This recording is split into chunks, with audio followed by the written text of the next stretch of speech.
Organisational rewilding is a methodology around business coaching, which is extremely powerful in that it has a clear methodology based on around 1,400 businesses that have been researched on their progress through their stages of growth as they go from small, one-person organisations all the way through to 350. And so the reason it's called Organisational Rewilding is that, so it's based out of the US. The Yellowstone National Park actually was really not in a good space from the way that it was functioning. There was too many elk that were destroying a lot of the landscape because we had killed all the coyotes. So what happened was they actually reintroduced the coyotes into the Yellowstone National Park, and it balanced up the whole structure within Yellowstone and changed the whole dynamic. So the key here is that by just changing one element of that whole organism, as in the Yellowstone National Park is a combination of all different plants and animals and water systems, etc. But changing one element created a whole new balanced organism. It can be all these human beings that are coming together to try to achieve a vision, a shared vision together.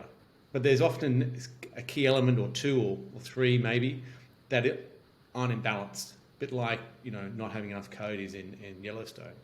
So what we can do is we can look at a business and say, well, what is holding you back? What are those things that are making you stuck? And we might need to rewild one or multiple elements within that. But we have this methodology necessarily we can go in and look at.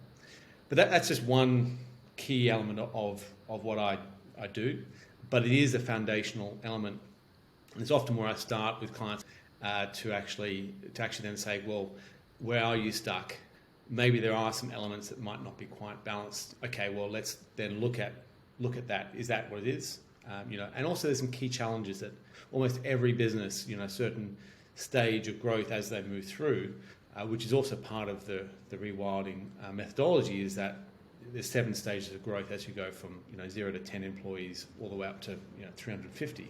There's different key challenges that you'll face as you grow through. So we can almost probably predict, I'm not sure exactly what stage of growth you are, but what we can then do is to actually then say, well, if you've got 200, then what would be the classic challenges we expect to see there?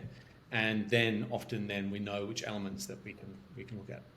But that said, you will probably already know what those are, and we can talk them through, and we can then just prioritize them if we know to that extent, or we can go through a bit of an assessment process and look at a couple of things and to see what necessarily might be some of those challenges, whether it's leadership, whether it's a culture, whether it's even meeting structures. How do you actually approach your meetings and communicate within the organisation? So there's many different parts, but organisational rewilding is around giving businesses confidence that if you have all these things in place, that you will be able to take the next step up in your growth.